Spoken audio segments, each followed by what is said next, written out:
Hi, welcome to NASA 360. I'm Jennifer Pulley. Let's get this show started right off the bat. What do you think is the highest profile and hardest job at NASA? Well, hands down, it has to be being a member of the astronaut corps, right? I mean, come on, definitely. At any given time, there are less than 145 astronauts in the corps, which means only the best and the brightest get the chance to fly. And let me tell you, you certainly have to be one of the best and brightest to keep up with the demanding training that comes with the job. So, what's this training like? Well, today on NASA 360, we're going to spend some time finding out about it. We'll also see what it takes to get our astronaut crews ready for a flight.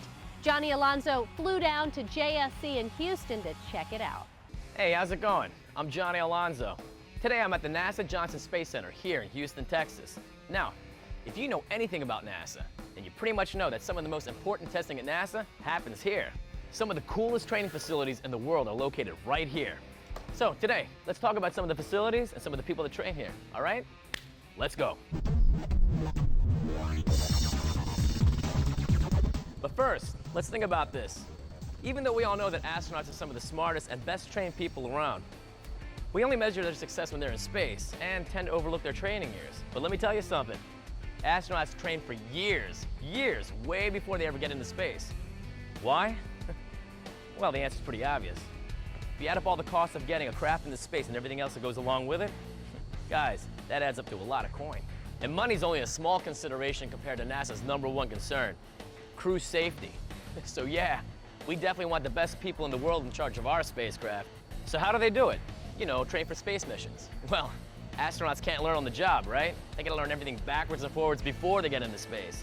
So that means lots of practice and realistic mock-ups and simulators. A ton of that testing takes place right here in the Space Vehicle Mock-up Facility. But around here, most people just call it Building 9. Building 9 is where astronauts, engineers, and others learn everything they need to know to help them operate equipment during a mission. This facility houses Space Shuttle Orbiter trainers, an International Space Station trainer, a partial gravity simulator, the new Orion Crew Capsule trainer, and much more. I met up with astronaut Al Drew to tell me more about Building 9. Okay, so this is Building 9, Johnson Space Center.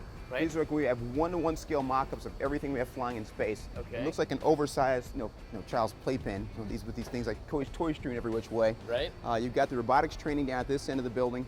You've got all the shuttle crew training on this side, and then you've got the space station. Again, a 1-to-1 mock-up of the space station over at the far end over here. So it just depends on what training you're doing that day. We'll decide which part of Building 9 that you wind up in. Well, let me ask you a question. How realistic are these mock-ups? The mock-ups are incredibly realistic. Are they? After working on these for about 7 or 8 years before I got to go fly, Okay. I had the same question: how realistic are these mock-ups? Yeah. And we don't get to get on the shuttles until we're really assigned to a flight. Of course. And so I'm on there about a month before launch on the Space Shuttle Endeavour, working on this, working in lockers, and I kept having to tell myself, okay, this is the Space Shuttle Endeavour. This is not a Building 9 mock-up. So treat it with more respect than we do the mock-ups over in Building 9. Really? Don't scratch the paint on them. So, we have all the space shuttle mock-ups here, right? But when the space shuttle ends, how will this building be used? Okay, well, obviously take out the space shuttle mock-ups, but this whole other third of the building over the far third that you're looking at back there still has a space station mock-up. And of course the space station will be flying well into the next decade. Right. We also have the Constellation program, the Crew Exploration Vehicle. Those will, instead of becoming developmental engineering simulators, they'll become training simulators, and we'll be right back in here with our Constellation vehicles, which is going to be more like an Apollo capsule, because where it was going, there weren't a lot of runways on places like the Moon and Mars.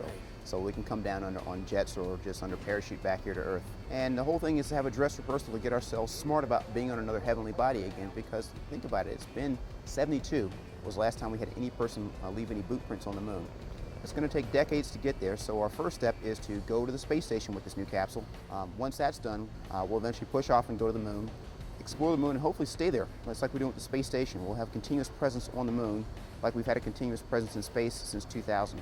Once we've gotten smart about working and living on other planets and dealing with different gravity levels and travel, eventually, who knows, 15, 20, 25 years from now, building that body of knowledge that doesn't exist right now to go push out to Mars.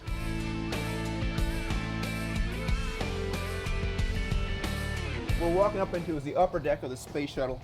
It's got 2 different levels to it. So you've got the mid deck down below us, which seats 3, and Right. the top deck here, which seats 4. And this is the part we use mainly for all the flying when we're doing landing, launching, and doing rendezvous. Mainly designed for zero-G, so there's no graceful way to get in and out of here when there's weight on your body. That's all right. Look, Yeah. nice. Yeah, when they talk about more switches in the space shuttle, here's where that comes from. Apparently. There's a switch for everything in here. All right, so, here at the facilities, I mean, you get prepared for a lot of things, but tell us about some of the things that you can't prepare for. Okay, yeah, when we get to space, we're prepared for the technical part of it. We know where the switches are, we know where our scripts are, we know how to deal with emergencies. But what you really can't get prepared for is just the emotional effect of being in space. We've done that big rumble and fire, and you ride up into space, and now we're weightless, and that's kind of cool. And then the first time I had to go look out the window, and I can see the curvature of the Earth. You can see the limit of the atmosphere. You see the profiles of thunderstorms that were thousands of miles away, and of course it's this inky black, this void of space out there beyond us. And the first thought that came to mind was, man, we are not in Kansas anymore. And there's the Earth going by at 17,000 miles an hour. So I was like, no, there's no going back going, hey, Commander, I've got second thoughts about this. Yeah, I left something at home. Yeah, we're committed. We're up here and we're doing this. The other thing is that you think in terms of 2 dimensions and 1 gravity. We talk about a house being 3,000 square feet, but if it's a 10-foot high ceiling, you've now got 30,000 cubic feet, and you don't think about that because so much that's above you. Now, you've been down to that downstairs in that mid-deck. There's 7 of us down there trying to get meals at the same time. It's like a phone booth. And finally, on about the 3rd day, I had this epiphany. I just pushed off on the floor, did a half flip, landed on the ceiling, just kind of sat up on the ceiling and had my Cheerios upside down. And of course, everybody's down the floor jostling each other, and I had the whole volume up there to myself. It was like I'd just gone to a whole other room. So those are things that you just can't ever train for. You have to go up there and experience it. Al, I can't thank you enough, man. Oh, my this pleasure. was a lot of fun today. Great having you aboard with us. Thank you so much, and it's obvious you really enjoy what you do. What up with the key? Let's start this thing up. We'll get this thing cranked up. Let's go.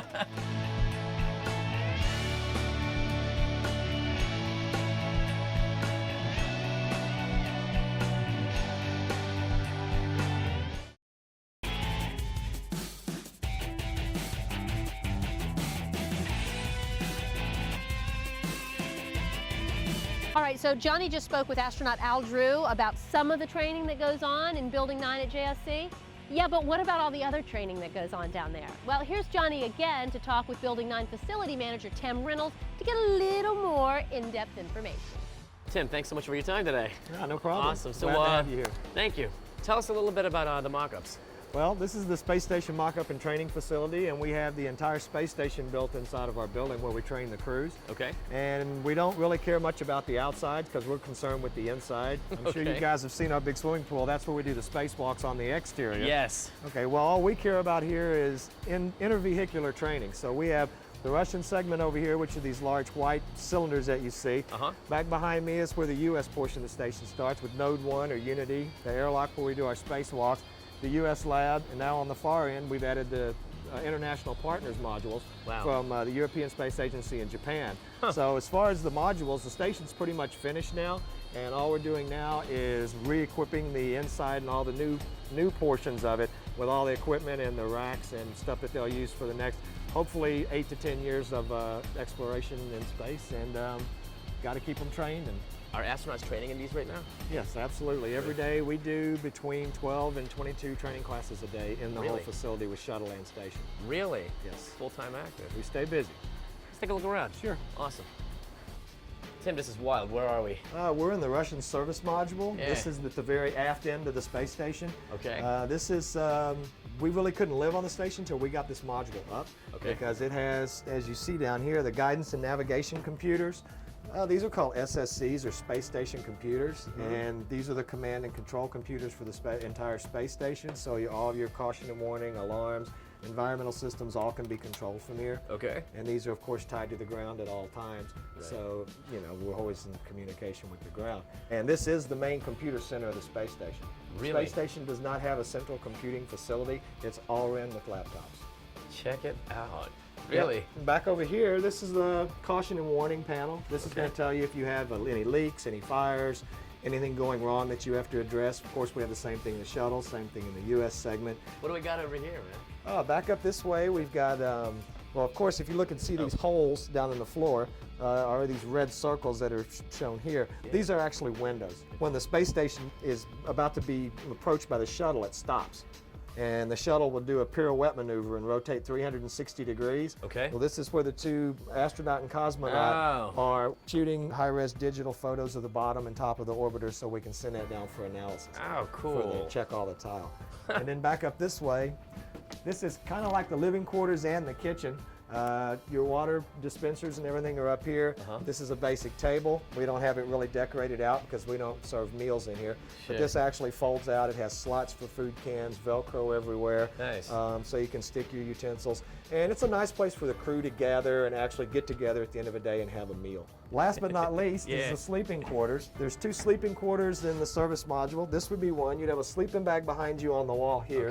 Okay. You got a small light up here. You'll have a table for your laptop computer so you can check email. Wow. And you know, we actually have a window where you can look down and look at the Earth if you want. So 2 of the astronauts or cosmonauts will live here. Sure. One lives in the U.S. lab in what we call the TAS, which is about the same size as this, but it's just built into a wall rack unit. We have different ways of training to repair tiles.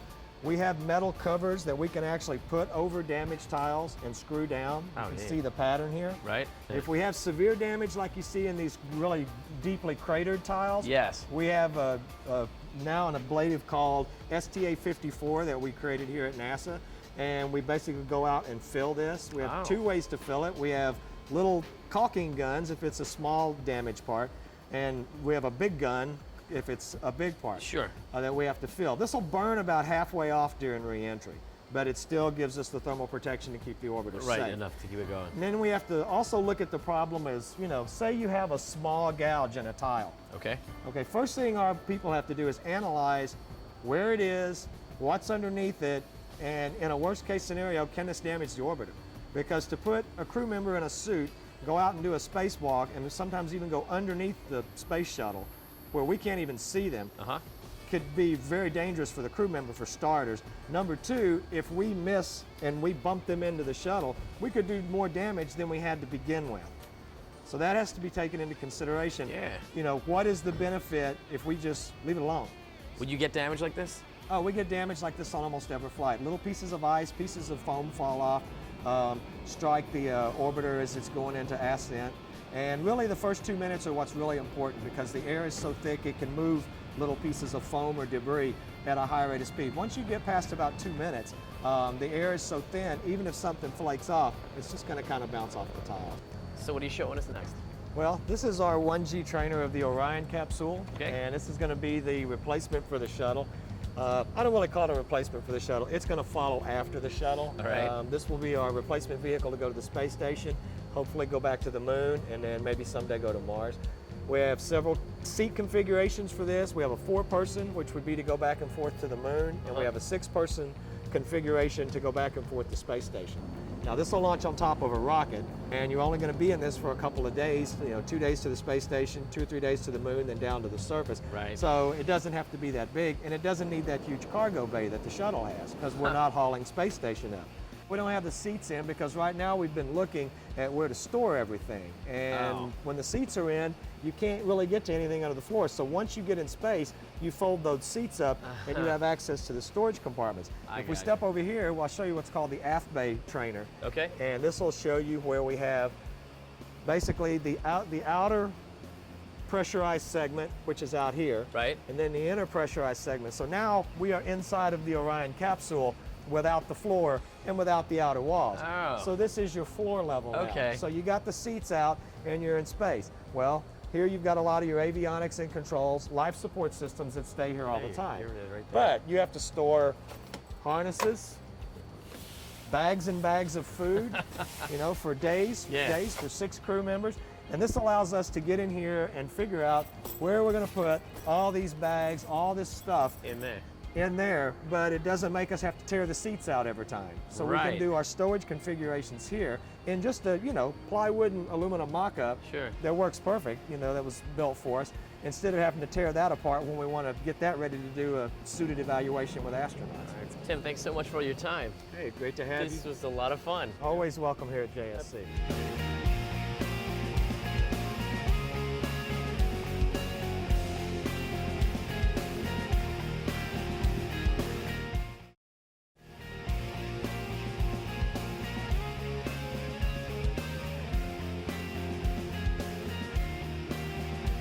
Okay, so let's talk about how astronauts train for weightlessness. All right, I'm hanging out here on Earth and I'm experiencing 1G, which is normal for everyone. It's just basic Earth gravity. But when astronauts travel in space, they're weightless, right? Well, not exactly. If anything, they're in a constant state of free fall. Here, let me try to break it down for you. There is a big misconception out there that astronauts in space are floating because they're weightless. But it's actually not true. If an astronaut is orbiting Earth, let's say 100 miles over our heads, they do weigh a little less than us, but only by about 5%. That means if an astronaut weighs 100 pounds on Earth, they would weigh about 95 pounds in orbit. So why do they seem weightless? Well, the answer is pretty simple. They're in free fall, like that weightless feeling you get on some roller coasters. Or maybe you've seen people in free fall when they skydive. Well, without the wind rushing by the skydiver, they might feel as if they were floating.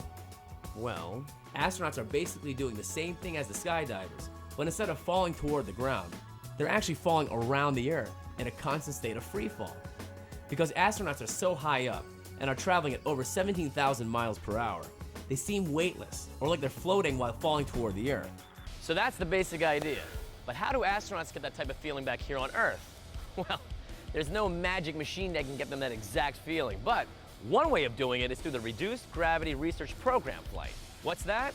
Well, that's basically getting an airplane to dive steep enough to create that reduced gravity feeling. You know, weightlessness. Here's what actually happens. As the airplane climbs to about 32,000 feet, the pilot quickly dives to a steep angle.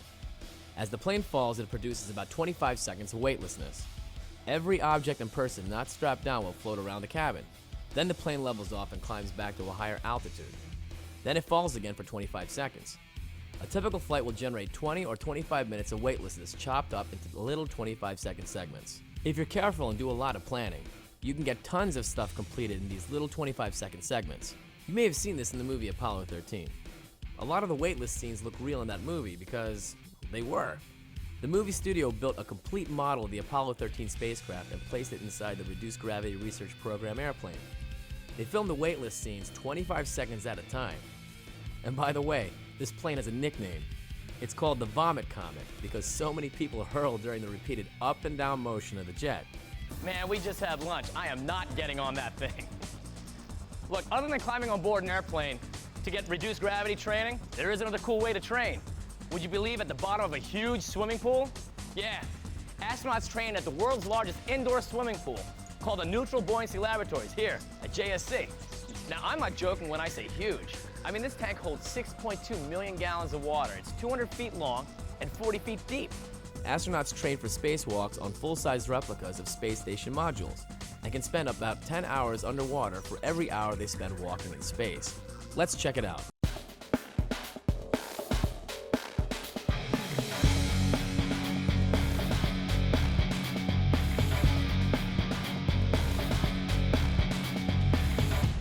What our goal here is to take whatever test subject we have, make them neutrally buoyant so that wherever we put them in that pool, they're going to stay in that position. They're not going to float up, they're not going to float down, and they're not going to pitch up and they're not going to pitch down or roll to the side. So we actually have a process that we go through here. When we put the astronauts in, we allow them to pull themselves to the bottom. We're going to put them in a horizontal position, and we're going to put foam and weights in various parts of the spacesuit so that he is neutrally buoyant. So whenever we stick him at a 45-degree angle, canted 45 degrees, he's going to stay there, just like he was in space. Let me ask you something. Obviously, it's a space station, right? What else do you have here besides that? Well, we have a space station mock-up, and Right. you see that our pool's not quite big enough to hold the whole space station. That's how big this spacecraft is. Huge. We also have in here, we have the space shuttle. The space shuttle is right down here in the corner. You can see that's the payload bay of the shuttle. We don't care about any of the pressurized parts of the shuttle because we're going to concentrate on those parts that are used for spacewalks, and that's the payload bay. Well, let me ask you then, so if someone was wearing a spacesuit in the water, I mean, is it exactly like the spacesuit that they would have up in space? It's very similar. They're downgraded spacesuits. We're not going to have all the electronics that they have in what they call the bliss or the backpack of the spacesuit. We're going to have mock-ups of those. And all of our systems that are typically in like the backpack, those are going to be land-based systems. So our guys are actually running with umbilicals. And if you look at the pool, you can see the umbilicals running across the surface. If you were to pull those up, you'd have a big white fish at the end of it, and it'd be an astronaut. Is it almost like being, experiencing weightlessness in the water? From our perspective, it looks awesome. It looks like they're just out in space. Yeah. But you know what? From the astronaut's perspective, he's feeling the effects of gravity. Whenever we flip him upside down on his, what we call an inverted position, heads down position, all the blood is running from his legs into his head. So he's feeling all that, all that pressure in his head. He's also feeling the weight of his body on his shoulders. So we actually have limitations on how long we'll allow the crew persons to run any inverted operations, just to avoid any sort of injuries that we may have there. So I know that you have a couple astronauts in the pool. Talk to me about some of the other divers that you have. Well, we typically have 5 support divers for each astronaut in the pool. We're going to have 2 safety divers, and safety divers are there to watch the astronaut and make sure that they're not picking up any cues that the astronaut may be in distress. We also have a utility diver, and a utility diver is the person that is following the crew person and sort of assisting them. And then we have another type of diver, and that's called a float cam diver. And the float cam diver is there to make sure you get good close-ups of what the astronaut's doing. So we have a total of 5 divers that are actually following, 2 safety divers, 2 utility divers, and 1 float cam diver that are following each crew person that's in that pool. So Mike, do the astronauts and the divers worry about getting a case of the bends? Well, actually, we try to address that. We're breathing nitrox. Both our scuba divers and our astronauts are breathing nitrox. As far as the scuba divers, whenever you breathe nitrox, it's going to bring that depth of the pool from 40 feet down to up to about 17 feet. So you never really get into the case where you got to worry about any kind of decompression sickness in here. There are some other concerns that we may have, but as far as the bends or anything like that, we're going to be all right. Hey, so what's going on now? What are they doing over there? Well, from the time it looks like the session's about over. So what they're going to do is they're going to bring the crews over to what we call the donning stand. It's you can see the yellow straps coming out of the water. Totally. They're actually going to attach the crews onto that donning stand. They're going to use the crane to lift them out. Ooh, can we go downstairs and take a look at this? Let's go take a look. Let's go, man. Let's go. Come on.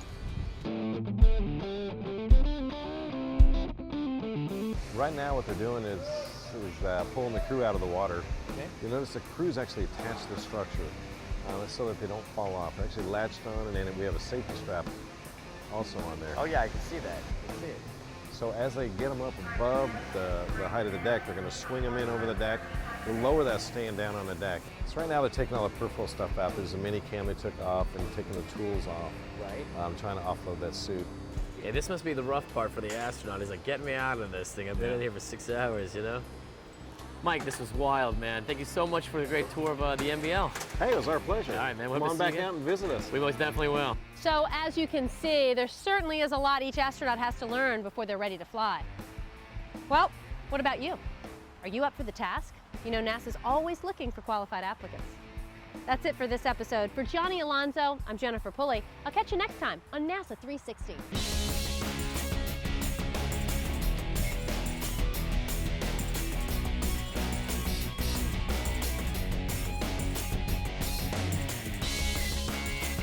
Hey, that's it for this episode. For Johnny. Catch you next time on NASA 360. They're coming to take me out. I'm hanging out here on Earth and I'm experiencing 1G. It's 2.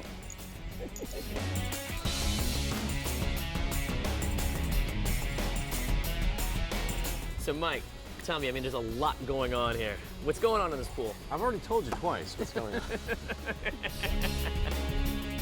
They're weightless, right? Well, not really. What, you don't get me? What, you don't understand? Hey, how's it going? I'm Johnny Alonso. 2? Which is,